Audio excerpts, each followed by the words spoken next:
Hello, my name is Sarah Pate, and I would like to welcome you on behalf of the Washington Center for the Book, an affiliate of the Library of Congress Center for the Book, administered by Washington State Library. The Washington Center for the Book promotes literacy and the love of books, reading, and libraries. We celebrate Washington's robust literary heritage and shine a spotlight on the contribution of reading and libraries in strengthening communities and in fostering civic engagement.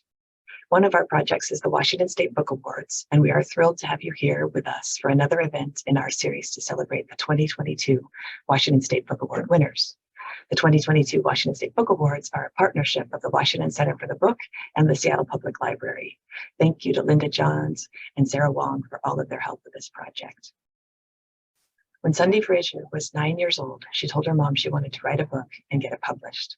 Well, here we are today celebrating Frazier's most recently published book, Mighty Inside, winner of the 2022 Washington State Book Award in the Books for Young Readers category. Sundee T. Frazier is the ALA Coretta Scott King, John Steptoe New Talent Award-winning author of Brendan Buckley's Universe and Everything in It, Brendan Buckley's Sixth Grade Experiment, The Other Half of My Heart, and the Cleo Edison Oliver series. Mighty Inside was inspired by her Black family's real-life experiences integrating a white neighborhood in Spokane, Washington in the 1950s, and her childhood memories of Spokane's proud, tight-knit African-American community. Her books have been nominated for 12 state Children's Choice Awards and been recognized by the Children's Book Council, Bank Street College of Education, and Kirkus Reviews. Frazier is a graduate of the Vermont College of Fine Arts. She lives near Seattle with her husband and 2 daughters, and you can learn more about Sundee and her work at sundeefrazier.com. Sundee, congratulations again on this well-deserved award. Thank you for sharing your work with Washington State and the world. Next up, we have a wonderful segment about this book and a few words from Sundee Frazier herself.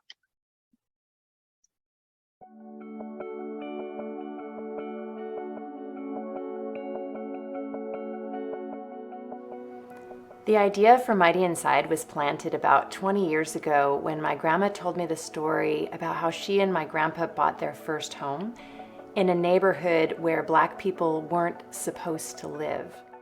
My people migrated from North Carolina to Spokane in the first decade of the 20th century, seeking asylum from violence and oppression, seeking greater opportunity for themselves and their children. I got together with my dad, aunt, and uncles to talk about our family's history in Spokane, including what caused our people to leave the South and head for the Pacific Northwest. We don't know specifically, but it was no place to raise a family, with a bunch of girls. Even when you look at we did our genealogy and you look at the microfiche and what kind of professions, they were laundress, they cleaned up, they were laborers, day laborers. Mm-hmm. They come out here, and our Uncle Grover, he worked at the Great Northern Railroad. Mm-hmm. So that's how he got out. They had lives with legitimate jobs and owned houses down there. They were just, one step away from sharecroppers. Many Black men came out here to help develop the infrastructure. My grandfather's people settled in Peaceful Valley, a tranquil place, but also the part of town most likely to flood if the nearby Spokane River overflowed its banks. My grandparents married in 1941, and the next day moved into the house that my grandpa had found for them, in a housing development on the north side, where realtors had agreements not to show homes to Black people, and where deeds often included language barring anyone non-white unless they were live-in domestics. So the story goes that my grandpa would go under the cover of night to look for a home, and when he found the home he wanted, he found a white man to pose as the buyer. That man bought the house and then deeded it over to my grandfather, who paid him back over time. And I actually have a copy of that deed. Family folklore had the man as being Jewish. On the deed, his name is Armand Caro, so likely Italian, and he was the ally who came alongside my grandparents and helped them to get their home. Unfortunately, as soon as they moved in, some neighbors started a petition to have them removed. Grandma, a faithful member of Bethel AME Church, told me she prayed. Eventually, their opponents backed down, and the petition went away. Some of the stories that we heard about the hatefulness of the neighbors that they lived around, the petition that was sent around to the neighbors to get us out of the neighborhood. The hate letters that were left on the front porch that my mother told me about. And I can't give specifics about that because in a way I think that our parents didn't want to portray all of that ugliness, but those were just pieces of the information that kind of seeped out over the years. I knew my grandpa was a proud and self-assured man, but learning that he had defied restrictive covenants and redlining, common practices that kept anyone not white out of certain neighborhoods, revealed another facet of his character.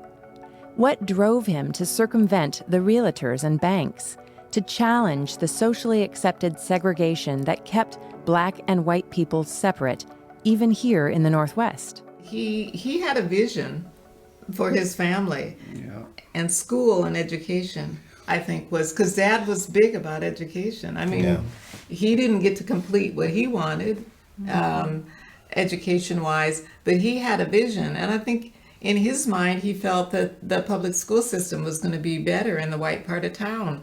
And by hook or by crook, he was going to bring his kids up where they would have better opportunities. What his mantra that he preached to us was he wanted his kids to have it better than he had it. And that was the whole thing. And his generation, I think all of them told their kids that he wanted to make sure that we didn't have the same life as he did. That's kind of what our parents were. Yep. Our parents were quiet revolutionaries in their own way. Even though they lived on the north side of the city, not the east side where the majority of Black people lived, my grandparents continued to find their primary social connection with other African Americans who have never made up more than 2% of Spokane's population. The Black community in Spokane was committed to maintaining their culture, enriching themselves, and looking out for each other. I wanted to write a novel that would honor my grandparents' courage, show this strong Black community in the Pacific Northwest, and shed light on the racism that infects every corner of our country, not just the South or urban areas where books about Black people are most often set. In the process, I would learn what it was like for my dad and his siblings to grow up Black in Spokane. In many ways, life was easier for them than it was for their parents' generation, but that didn't mean it was free from racism. And we were probably grade school, and that's always vivid with me. Me too. I even pointed out the house when we came from Grandma's where that guy lived. Yeah. But he had the black lab named Nigger. That dog stands out so vividly in my mind because we'd be out in that vacant lot playing ball with our neighborhood friends, and I'd see that man coming with his dog, and I would just hold myself because I didn't want to hear those words because it was so, I don't know if it was embarrassing or shameful, but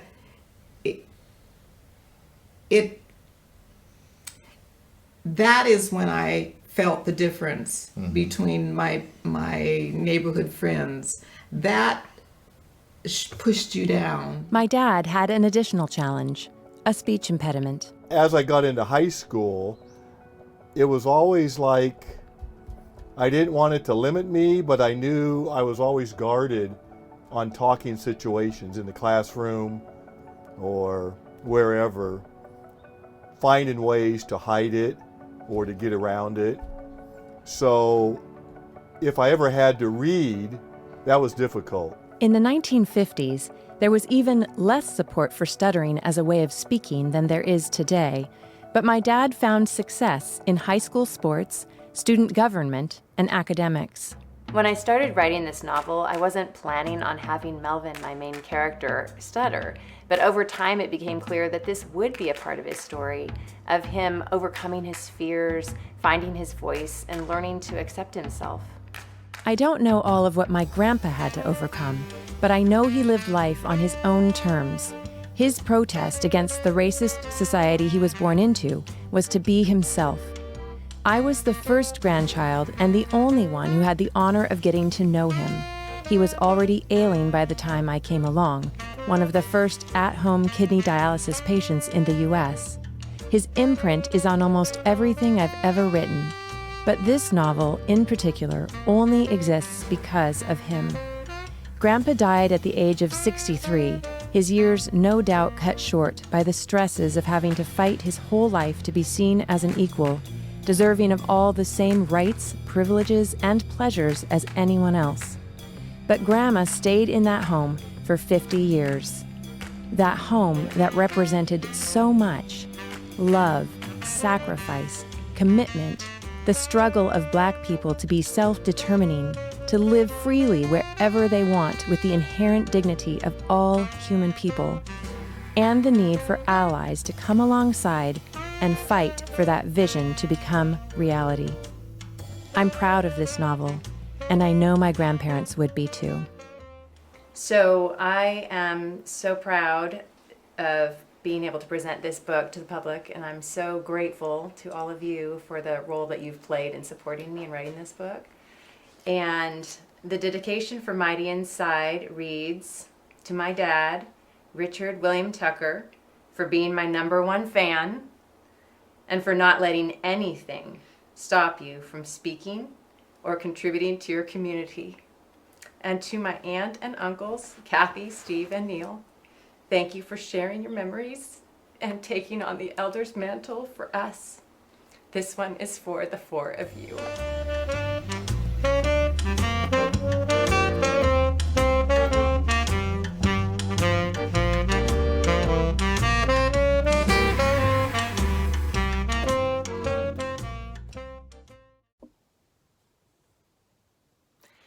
As a 4th-generation Washingtonian who's always been very proud of being from Washington State, the Washington State Book Award is a huge honor.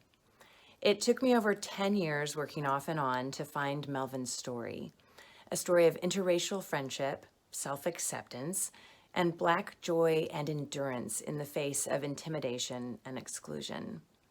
Along the way, I learned so much about Spokane's history, racial and otherwise, as well as about my own family's story in Spokane. One of my goals with this novel was to show the ordinariness of one Black family's love for one another and the extraordinariness of how Black families, like the Robinsons, rise above challenges and limits that have been placed upon them to lead joyful and loving lives, just as my ancestors did when they started migrating from the South to Spokane in the early 1900s. I would often look at pictures of my family while I was writing, pictures like these of my great-grandmother and her sisters joking around and having fun with one another.